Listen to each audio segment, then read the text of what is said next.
We're here in Charleston, South Carolina, right in front of Mother Emanuel. That's the scene of the crime more than a week ago, when the alleged shooter, Dylan Roof, opened fire on a Bible study class that he himself had attended, slaughtering 9 people. The funerals are underway. Today's funeral is taking place at TD Arena at College of Charleston. This is Democracy Now!, democracynow.org, The War and Peace Report. I'm Amy Goodman.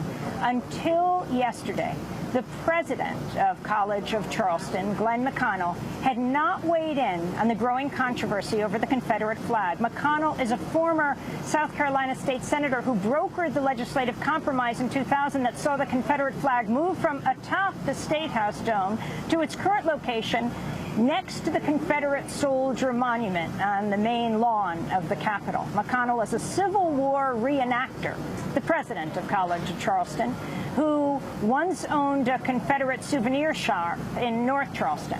On Thursday, he broke his silence, saying, quote, "I support Governor Haley's call to remove the Confederate soldiers' flag from State House grounds as a visible statement of courtesy and goodwill to all those who may be offended by it. At the same time, I also urge all public officials and activists who are focusing on this issue to come together the way the good people of Charleston joined hands following the terrible tragedy we suffered and agree not to transfer the fight to other physical vestiges and memorials of our state's past.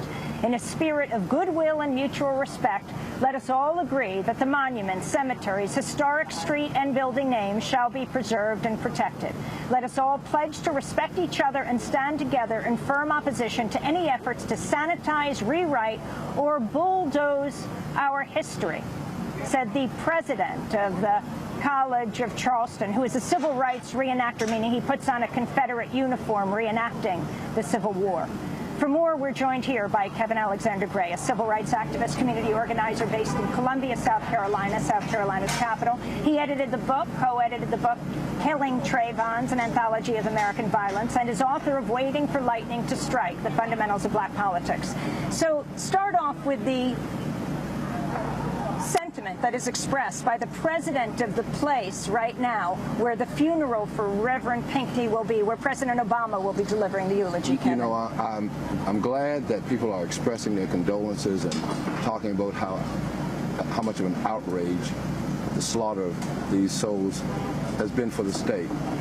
But he's such a hypocrite, because he's defended that flag and he's defended this history throughout his career. He's made money on that flag. He's led the fight to expand slave tourism by raising money for the Confederate submarine Hundley. And so what he's afraid of is that the foundation of this state, the history of this state, is so predicated on fighting for slavery, from Calhoun Street that we're setting on named after John C. Calhoun, to when you come through, when you drive down here, you'll cross over Calhoun County, named after John C. Calhoun. There are numerous streets in this state named after Calhoun. I mean, interestingly, Calhoun, the vice president, extremely pro-slavery senator. He's the father of the ordinance of nullification and the words interposition and nullification that we often hear Dr. King talk about when we listen to his speeches. The rights of the southern states to withdraw from the Union, this whole idea of states' rights. The foundation now, the ideological foundation for the Republican Party in this country. So, you know, yeah, we need to revisit history. Interestingly, the statue of Calhoun is almost as high as this church just down the street. It was built high to keep the freed slaves from tearing it down. That's why it was built high. So there's this petition, Kevin. We met a man online. We just played his comments to change the name of Calhoun Street to Reverend Pinckney Street. Well, I mean, I wouldn't be opposed to that, but we shouldn't stop there. We ought to look at who we name all our institutions after. In the state capitol, the Department of Education's headquarters building is named after John Rutledge, who was the brother of Edward Rutledge, who was our delegate to the signing of the Declaration of Independence that forced the anti-slavery clause to be taken out of the Declaration that codifies slavery. So slavery is so deeply embedded in the history of the state.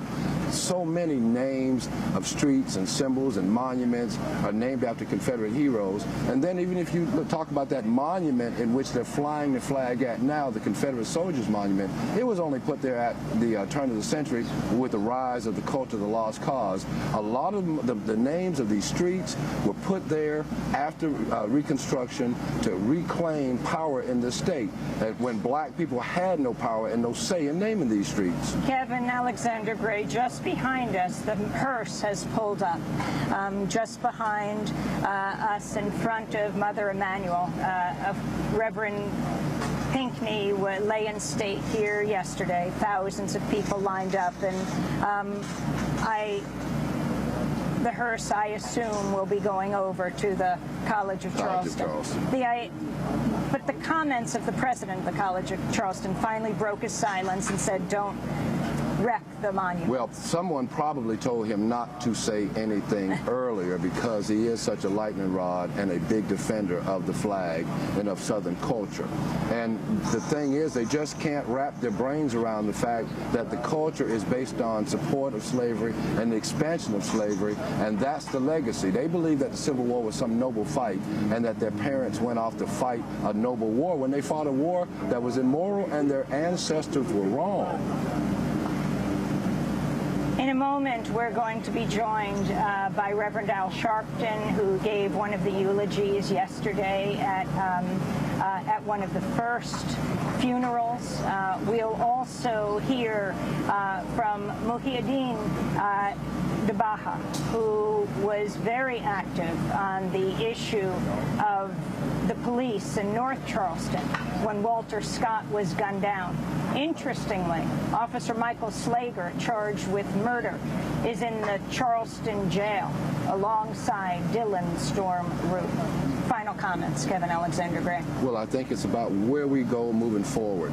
And we can't just talk about that flag and burying these souls. We have to talk about how do we deal with structural racism and white supremacy, not just in South Carolina, but all across America. Kevin Alexander Gray, thanks so much.